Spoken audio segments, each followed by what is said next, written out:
Hello friends, मैं Vikas Bhagat, staff nurse cum CHO government of Bihar.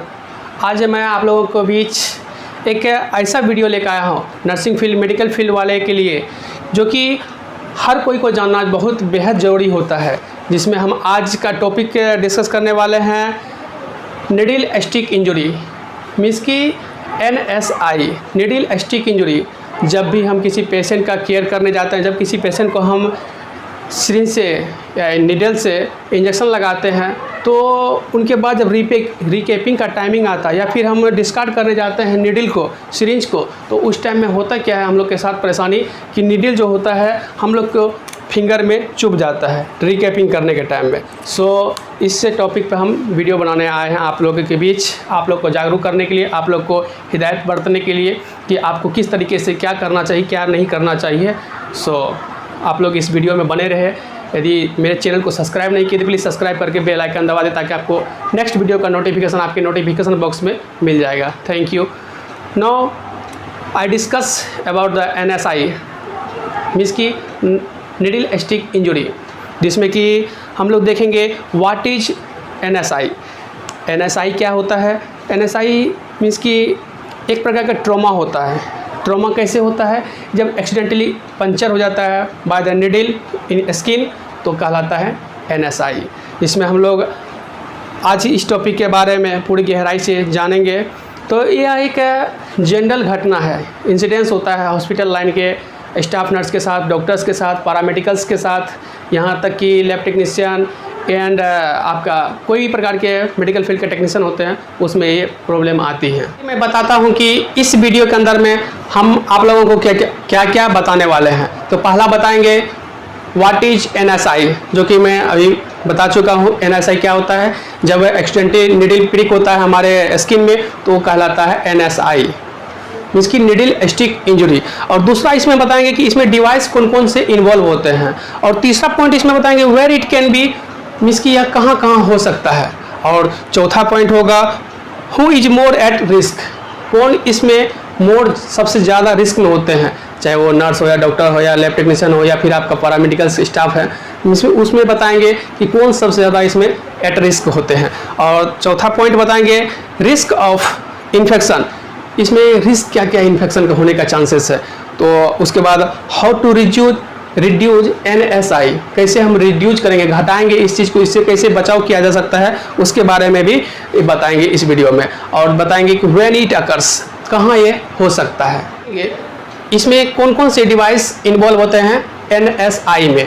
तो इसमें पहला होता है डिस्पोजेबल सिरिंज। जब भी हम किसी पेशेंट का केयर करके जाते हैं या इंजेक्शन लगा के इंजेक्ट करके जाते हैं, तो हम लोग उसको डिस्पोज किस वे में कर रहे हैं, उससे भी होने का चांसेस होता है। एक डिवाइस ये हुआ। दूसरा क्या होता है आपका क्लीनिंग इंस्ट्रूमेंट। जब भी हम किसी आफ्टर सर्जरी या फिर इंजेक्शन देने के बाद जो भी इंस्ट्रूमेंट होते हैं उनका हम लोग क्लीनिंग करते हैं, उस टाइम में होने का चांसेस होता है नीडल स्टिक इंजरी का। और तीसरा पॉइंट होता है सुचरिंग के टाइम में, सुचरिंग नीडल से होता है। और चौथा पॉइंट होता है सर्जिकल ब्लेड से। जब भी हम सर्जरी डिपार्टमेंट या OT डिपार्टमेंट में काम कर रहे होते हैं या ड्यूटी कर रहे होते हैं, तो वहाँ पे भी हमको मोर चांसेस होता है। और चौथा पॉइंट होता है स्काल्प से। और पांचवा पॉइंट होता है विंग नीडल से। और छठा पॉइंट आपका होता है फ्लेनोटोमी नीडल से। इस प्रकार से हम लोग देखें कि डिवाइस कौन कौन से इसमें इन्वॉल्व होते हैं इसमें NSI में। इट कैन बी अकर्स, कहाँ ये हो सकता है NSI। इसमें आपका पहला आता है पेशेंट रूम, मीन्स कि जहाँ पे पेशेंट एडमिट होता है या फिर पेशेंट जहाँ आता है वहाँ होने का चांसेस है। सेकेंड होता है कि OT, मीन्स कि ऑपरेशन थिएटर में, इससे चांसेस होता है 27%। और पेशेंट OPD में, पेशेंट वार्ड में, वहाँ पर हमको होता है परसेंटेज 39%, वहाँ से चांसेस होता है NSI का। और तीसरा आता है OPD में 8% जो होता है OPD से होने का चांसेस होता है। और चौथा आता है इमरजेंसी रूम, जहाँ से हमको परसेंटेज मिलता है 8%, वहाँ से भी हो सकता है। उसके बाद लैब, जहाँ पे खून पेशाब जो जांच होता है, लेबोरेटरी टेस्ट होता है, वहाँ से हमको 5% होने की संभावना होता है। और अदर जगह से मुझे 13% होने का चांसेस होता है। किसका? NSI का। ये क्या देख रहे थे हम लोग? Where it can be occurs, कहाँ ये हो सकता है। देखेंगे व्हेन इट अकर्स, कब ये हो सकता है NSI।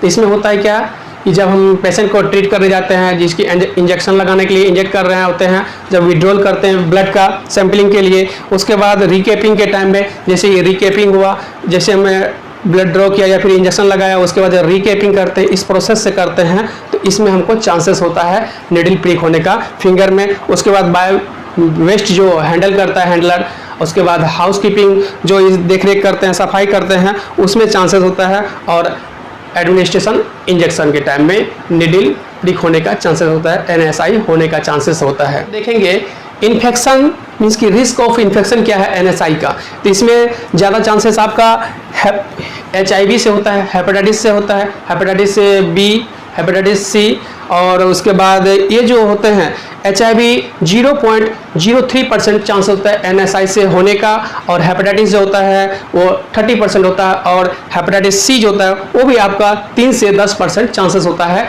NSI से ट्रांसमिशन होने का। और ये डिपेंड करते हैं कि अमाउंट ऑफ ब्लड उसमें कितना था और निडल कितना प्रिक हुआ था, कितना डेप्थ में गया था। उसके बाद उसमें माइक्रो ऑर्गेनिज्म जो होता है अगले पेशेंट का जिसका निडल प्रिक हुआ है उस पर डिपेंड करता है कि आगे वो ट्रांसमिशन होगा नहीं होगा, ये रिस्क उसके ऊपर डिपेंड करता है। How to reduce the NSI, तो इसमें हम लोग क्या करेंगे, सबसे ज़्यादा यूज करेंगे निडल कटर का, निडल डिस्ट्रॉयर का, और उसके बाद सेपरेट डस्टबिन में हम लोग शार्प ऑब्जेक्ट को डिस्कार्ड करेंगे, डिस्पोज करेंगे। और तीसरा क्या है, इसमें यदि हम किसी शार्प ऑब्जेक्ट को कहीं पे डिस्पोज कर रहे हैं, यदि उसका 1/3 भाग मीन्स की 4 का 1/3 भाग यदि भर चुका है तो उसको हम लोग एम्प्टी कराने का कोशिश करेंगे।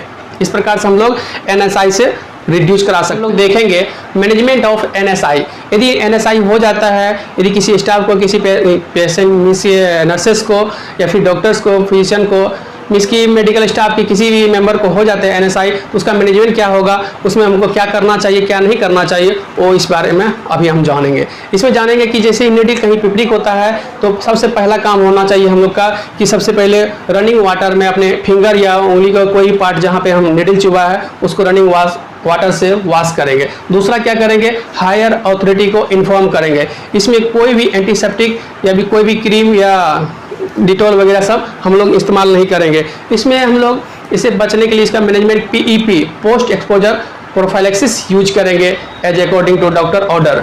और हम अपने क्वालिटी डिपार्टमेंट को भी इस मैटर में इन्फॉर्म करेंगे आगे की प्रक्रिया के लिए। और इनका जो फॉर्म आता है कि NSI होने के बाद आप हायर अथॉरिटी को इन्फॉर्म कर सकते हैं। मैनेजमेंट में क्या नहीं करना चाहिए, हमें सबसे पहले एक काम नहीं करना चाहिए, एक नहीं 3 काम नहीं करना चाहिए। क्या नहीं करना चाहिए, जब भी कहीं निडल प्रिक हो जाए तो उसको उस फिंगर को हमें माउथ में नहीं लेना चाहिए। दूसरा क्या नहीं करना चाहिए, उस जगह को कभी भी एक्सक्यूज नहीं करना चाहिए, उसको घुमा फिराना नहीं चाहिए फिंगर को। उसके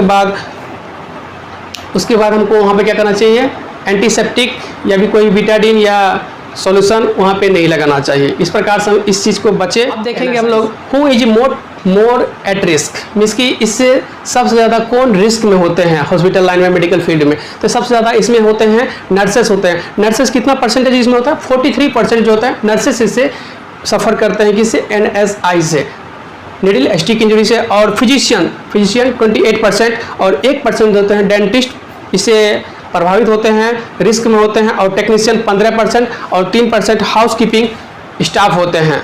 और 4% जो है स्टूडेंट इससे होते हैं, मेडिकल स्टूडेंट, चाहे वो नर्सिंग स्टूडेंट या फार्मासिस्ट का स्टूडेंट हो या फिर टेक्नीशियन स्टूडेंट हो, या और क्लिनिकल एडमिन जो होता है 1% होता है NSI से ग्रसित, मीन्स की मोर रिस्क होता है ये सब इंसान को हॉस्पिटल मेडिकल फील्ड में NSI का।